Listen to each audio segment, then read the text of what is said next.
अस्सलामुअलैकुम वरहमतुल्लाहि वबरकातुह।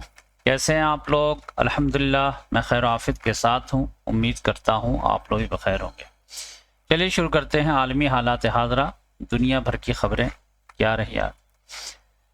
तो सबसे बड़ी खबर तो रशिया और यूक्रेन की जंग के ताल्लुक से है, और एक बड़ी खबर जो है अमेरिका और साउथ अफ्रीका की जानिब से है। और गिनी बिसाओ में तख्ता पलट हो गया, तो वहाँ का प्रेसिडेंट का क्या हुआ, और समझे होंडुरस में जो है इलेक्शन होने जा रहा है, तो वहाँ पे क्या मामला है, और इमरान खान के जो है ताल्लुक से जो खबरें आ रही थी वो क्या हकीकत है, तो उस पर बात करेंगे। तो चलिए मैं आप लोगों को अल जज़ीरा ही दिखा देता हूँ, तो वहाँ से सारी बातें हो जाएं। ये अल जज़ीरा हम निकालते हैं। ये देखिए, ये फ़लस्तीन की पहले खबर देखते हैं। Israeli troops killed 2 Palestinian in Jenin as they try to surrender. तो वो लोग सरेंडर करना चाह रहे थे कि भाई ठीक है, अगर हम मुजरिम हैं तो गिरफ्तार कर लो, चलो ट्रायल करो, लेकिन वहाँ की फोर्स ने जो है उनको कत्ल ही कर दिया, 2 को। तो अब यह है कि गजा से ज़्यादा हालत ख़राब जो है वेस्ट बैंक होती चली जा रही है, और कई रिफ्यूजी कैंप को वो लोग बिल्कुल ही ख़त्म निस्तो नाबूद करना चाहते हैं, ज़मीन बोस कर देना चाहते हैं। तो देखिए मामला क्या होता है। Observer condemns Israel's army's killing of 2 Palestinian male in northern West Bank a shocking crime. तो ये आप देख लीजिए। दूसरी खबर यह है, US teen Mohammed Ibrahim released from Israel prison after 9 month. तो 9 महीने के बाद इसको रिहाई मिल गई है। अच्छा ये देखिए, यहाँ जो है एक मिडिल ईस्ट से ये खबर है, इजरायली फोर्स सीरियन क्लैश इन Damascus country side casualties reported. तो अब ये लोग जो है शाम में भी जो है वो समझिए कि लड़ने की कोशिश कर रहे हैं। अच्छा इसके बाद जो है सबसे बड़ी खबर जो है, ये देखिए, कल अमेरिका में खबर में मैंने नहीं बताया था, लेकिन पहले ये देख लीजिए। Trump suspends immigration from third world, order review of green card. तो कल मामला ये हुआ था कि एक अफगानी नेशनल आदमी था, 29 साल का, उसने शूटिंग कर दिया। तो 2 नेशनल गार्ड जो है ज़ख्मी हो गए, एक मैन और एक जो है लेडीज़। तो लेडीज़ जो है वो दम तोड़ दी और जो है वो मर गई, और दूसरा जो है वो समझिए कि उसका इलाज जारी सारी है। तो उसको लेकर के डोनाल्ड ट्रंप ने पहले तो ये कहा कि जो है अफ़गानिस्तान से आप किसी को आने नहीं देना है, और अब ये कह रहा कि जितने भी थर्ड वर्ल्ड कंट्री हैं सबका ही ये मामला होगा। तो फर्स्ट वर्ल्ड जो है ये समझ जाइए कि ये जो यूरोप और अमेरिका वाले ये अपने आप को फर्स्ट वर्ल्ड कहते हैं, और ये रशिया यूएसएसआर वाले सेकंड वर्ल्ड, और बकिया जितने भी थे ये एशिया अफ्रीका वाले या फिर लैटिन अमेरिका वाले ये थर्ड वर्ल्ड कहलाते हैं। तो यहाँ से जो भी आएगा उसके ताल्लुक से वो बात कर रहा है। अच्छा इसके बाद जो सबसे अहम खबर है वो ये देखिए, ये Putin says ready to guarantee no Russian attack on Europe. अभी रशिया यूक्रेन जंग की बात चल रही है, जंग खत्म होने की बात चल रही है, डोनाल्ड ट्रंप खत्म करना चाह रहा है, लेकिन यूरोप वाले नहीं चाह रहे हैं।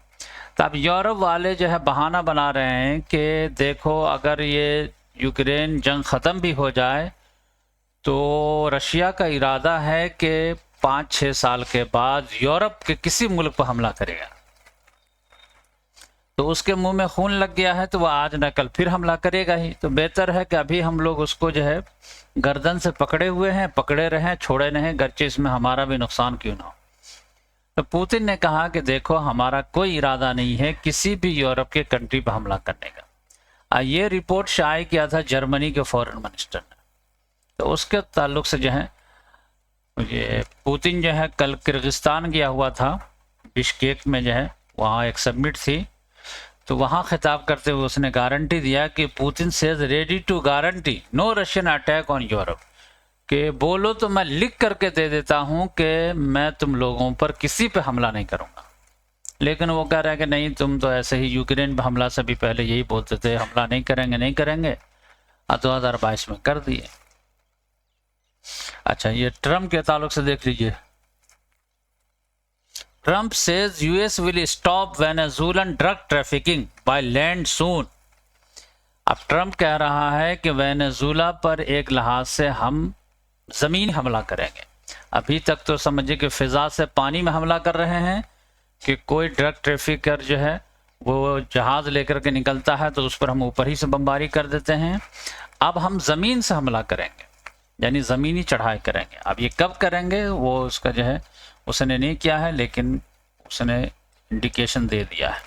तो इस लिहाज से समझिए कि इसका ख़तरनाक मामला, अभी तक जो है 83 लोगों को मार चुका है ये। तो ये मामला है। तो ये वेनेजुएला यहाँ पे है।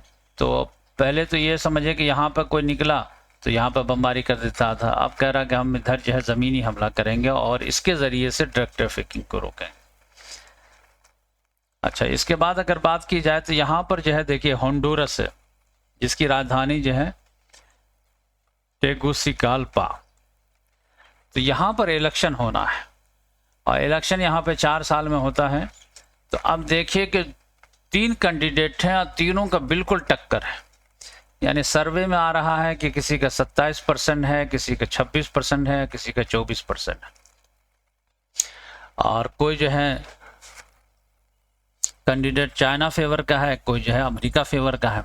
तो ये समझिए कि बहुत ही जो है सख्त मुकाबला है।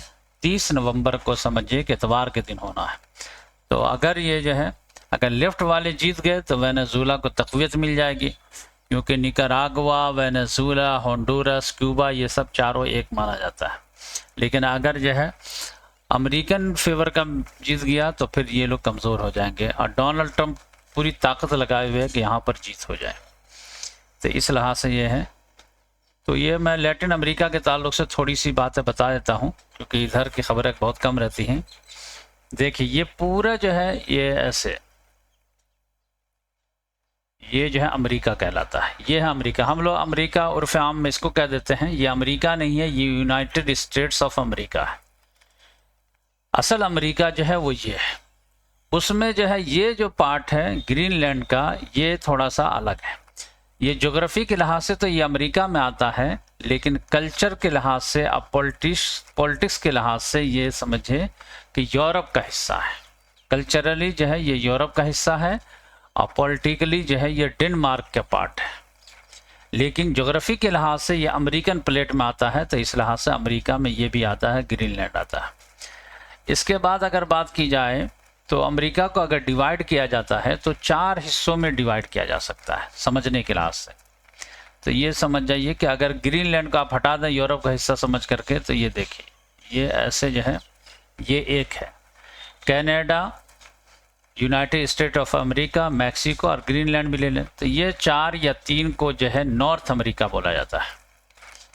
अच्छा, यहाँ से जो है इसको अगर लेंगे इसको, तो ये 12 ममालिक मिल करके जो है साउथ अमेरिका हो जाता है। ये नॉर्थ अमेरिका यानी शुमाली अमेरिका और ये जनूबी अमेरिका साउथ अमेरिका। इसमें 12 ममालिक आ जाएंगे, Venezuela, Colombia, Ecuador, Peru, Chile, Argentina, Uruguay, Paraguay, Bolivia, Brazil और सूरीनेम वगैरह। तो उधर जो है 3 और इधर 12, 12 3 15। इसी तरह से जो है 6 ममालिक पर मुश्तमिल जो है वो सेंट्रल अमेरिका कहलाता है। तो वो सेंट्रल अमेरिका जैसे पनामा है, कोस्टा रिका है, निकारागुआ है, एल सल्वाडोर है, होंडुरस है, ग्वाटेमाला है। और ये समझिए कि बिली 7 ममालिक, 1 2 3 4 5 6 7 ममालिक जो है ये कहलाते हैं सेंट्रल अमेरिका। यानी ये नॉर्थ अमेरिका, ये सेंट्रल अमेरिका और ये साउथ अमेरिका। तो ये आप समझ गए डिफरेंस। और एक मामला जो है ये जो बकिया है ये देखिए, तो ये सबको जो है बोलते हैं कैरिबियन आइलैंड। और इसमें समझ जाइए कि 12-15 के करीब जो आज़ाद ममालिक हैं। बकिया कोई फ्रांस का हिस्सा है, कोई बरतानिया का हिस्सा है, कोई अमेरिका का हिस्सा है। तो इस तरह है। तो north America, central America, south America और कैरिबियन आइलैंड।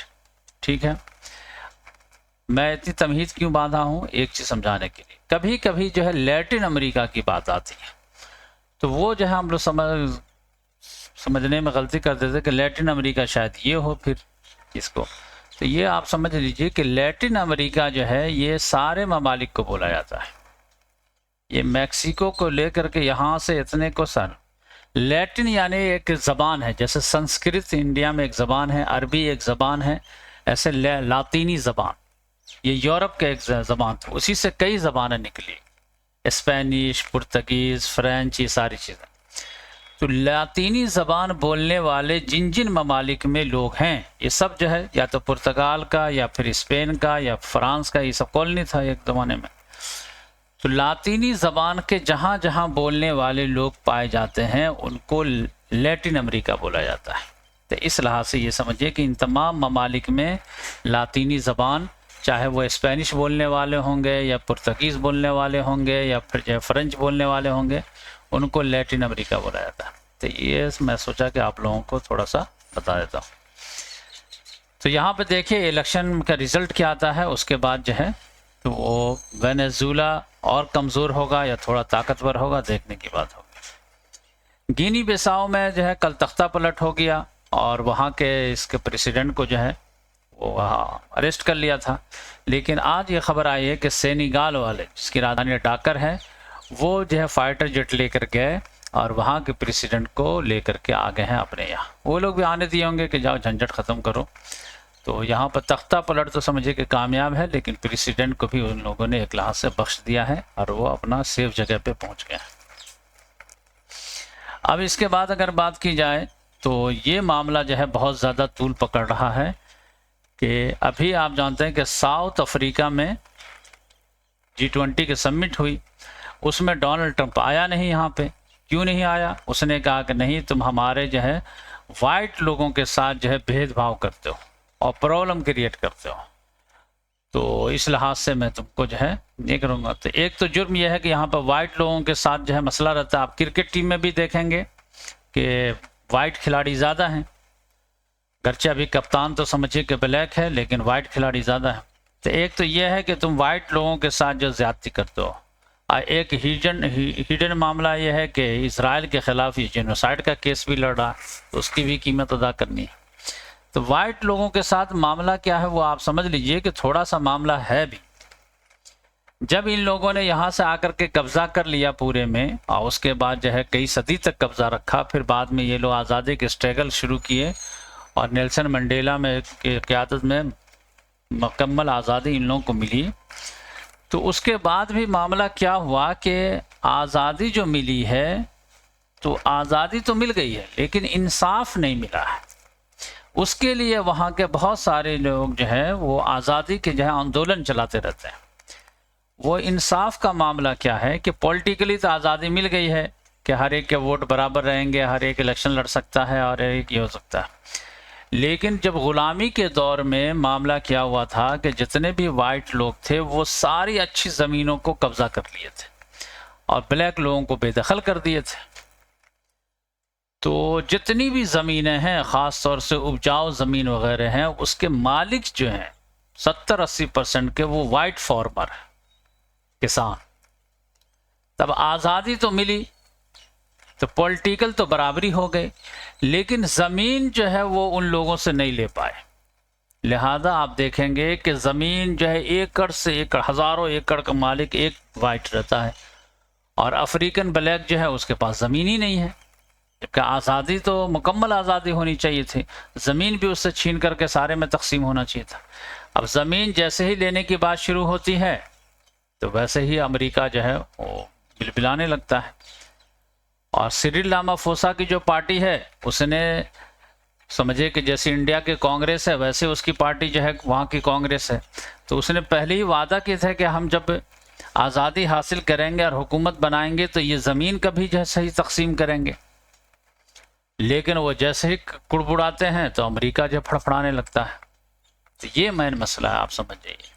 अब ज़मीन की बराबरी के बगैर तो आज़ादी मुकम्मल हो ही नहीं सकती, क्योंकि वो कॉलोनियल दौर में कब्ज़ा कर लिए थे, छीन लिए थे ज़बरदस्ती, और आप कह रहे हैं कि मैं उसका मालिक हूँ। तो देखिए क्या होता। तो मैन जो है जड़ में आप लोगों को बता दिया, एक जो है फ़लस्तीनियों की हिमायत और एक यहाँ पर ज़मीन की वापसी सही तकसीम। तो अब लेटेस्ट में मामला क्या है कि G20 की समिट हुई तो अब डोनाल्ड ट्रंप नहीं आया यहाँ पे। तो अब साउथ अफ्रीका ने कहा कि कोई मसला नहीं है, लेकिन नेक्स्ट ईयर जो है अब अमेरिका जो है उसका जो है मेज़बानी करेगा। तो डोनाल्ड ट्रंप ने कहा कि नेक्स्ट ईयर मैं साउथ अफ्रीका को बुलाऊंगा ही नहीं, दावत ही नहीं दूंगा। G20 जो है जो G19 हो जाएगा। जिस तरह से जो है G8 को जो है उसने G7 बना दिया था और समझे कि रशिया को निकाल दिया था 2014 में और G7 कर दिया था। तो अब G8 को G7 तो बहुत आसानी से कर दिया, क्योंकि उसमें सारे यूरोप के लोग थे और सारे ममालिक जो है वो अमेरिका की जी हुजूरी करने वाले थे, चाहे वो समझ जाइए कि फ्रांस हो, इटली हो, बरतानिया हो, जर्मनी हो या जापान हो या कनाडा हो, सारे तो वही थे। लेकिन G20 में तो दूसरे लोग भी हैं, रशिया भी है, चाइना भी है, तुर्की भी है, सारे हैं। तो अब इसको क्या हमेशा के लिए निकाल देगा, या फिर कहीं ऐसा तो ना हो कि ये गलत मैसेज चला जाए और सारे लोग जो है अमेरिका का बाइकआउट कर दे कि अगर साउथ अफ्रीका को नहीं बुलाओगे तो हम लोग भी नहीं आएंगे। फिर इस तरह दादागिरी तो नहीं चलेगी। और इस मामले में ख़तरा ये हो गया है कि जर्मनी वगैरह भी ने कहा कि ये गलत कर रहा है डोनाल्ड ट्रंप। इस तरह से किसी को जो है न इंक्लूड कर सकता है न एक्सक्लूड कर सकता है तने तनहा। तो देखिए मामला जो है डोनाल्ड ट्रंप के लिए फंस भी सकता है। अब इसके बाद अगर बात की जाए पाकिस्तान की, तो पाकिस्तान में इमरान खान के बारे में जो है खबरें उड़ रही है कि उसको जो है मिलने नहीं दिया जा रहा है। तो कल जो है समझ जाइए कि 8वीं बार खैबर पख्तूनख्वा का जो चीफ मिनिस्टर है सुहेल अफरीदी, वो फिर अडियाला जेल गया और फिर उसको मिलने नहीं दिया गया, जबकि अदालत से अहकाम जारी हैं कि फ़लाँ फ़लाँ आदमी मिल सकता है, लेकिन ना वो उनके रिश्तेदार बहनों को मिलने दिया जा रहा है और ना इमरान खान के पॉलिटिकल साथियों को मिलने दिया जा रहा। ये समझिए कि एक लिहाज से जंगल राज है। तो वो वहीं पर धरना दे के बैठ गया, चीफ मिनिस्टर, 4-5 करोड़ लोगों पाकिस्तानियों का नुमाइंदा, वो रोड पे बैठ गया। और वो बैठ गया तो बैठा रहा और सुबह तक बैठा हुआ था, पूरी रात जो ठंडी में गुजारा है। हमें अपने लीडर से मिलने दिया जाए, जो हमारा जायज़ और कानूनी हक है, लेकिन वहाँ पे कानून तो चलता नहीं है, वो लॉ ऑफ आसिम मुनीर चलता है। तो उसने कहा कि नहीं देंगे। अब आप समझ जाइए कि खैबर पख्तूनख्वा के जो है 4-5 करोड़ लोगों का इंसल्ट कर दिया गया रात भर। आप तसव्वुर नहीं कर सकते हैं कि पंजाब के चीफ मिनिस्टर के साथ कभी ऐसा कोई कर सकता है। अगर मरीम नवाज के साथ अगर ऐसा कर दिया जाता तो पूरे पाकिस्तान में तूफान आ गया होता। लेकिन चूंकि वहाँ पर जो सौतेला सलूक होता है, अलग अलग स्टेट्स का मामला है, तो बलूचिस्तान का जो चीफ मिनिस्टर कुछ भी बोले, खैबर पख्तूनख्वा का कुछ भी बोले, थोड़ी सी अहमियत है तो सिंध के है, या फिर असल कंट्रोल जो है वो पंजाब का। तो बेचारा रात भर जो है ठंडी में ठठरता रहा और उसको डर भी लग रहा था कि कहीं कोई गोली वोली भी ना चला दे, लेकिन यह था गोली कोई नहीं चलाया। तो अब यह है कि इमरान खान जिंदा है या उसको मार दिया गया है, इसके तहकीकी कोई ख़बर नहीं आई है। बस वो गवर्नमेंट वाले कह रहे हैं कि नहीं ठीक ठाक है, कोई मसला नहीं है, और ऐसा लग भी रहा है कि ठीक ठाक ही होंगे, लेकिन मिलने नहीं दिया जा रहा और उसको कैद तन्हाई में रख दिया गया है। तो ये एक बड़ी मुसीबत है।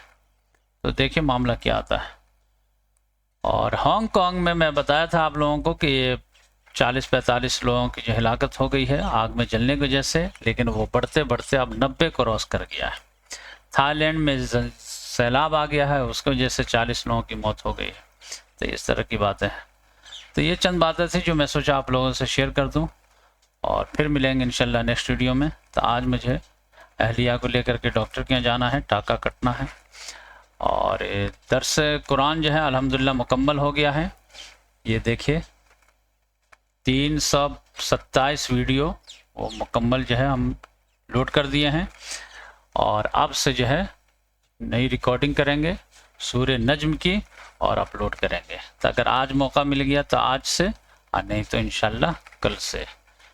तो आसान दर्स कुरान के जो है इंशाल्लाह इरादा है कि 2 वीडियो मैं रोज़ाना जो है अपलोड करूँगा, ताकि जो है दिसंबर 31 तक जो है ये आसान दर्स कुरान सूरह नास तक मुकम्मल कर दूँ, और फिर जनवरी में फ्रेश इंशाल्लाह स्टार्ट करेंगे। तो दुआ करें कि ये दर्स कुरान, आसान दर्स कुरान मुकम्मल हो जाए, और उससे भी ज़्यादा आसान दर्स कुरान इंशाल्लाह जनवरी से स्टार्ट करें, जो समझिए कि चांद रात, ईद की चांद रात को मुकम्मल हो जाए। जज़ाकल्लाह।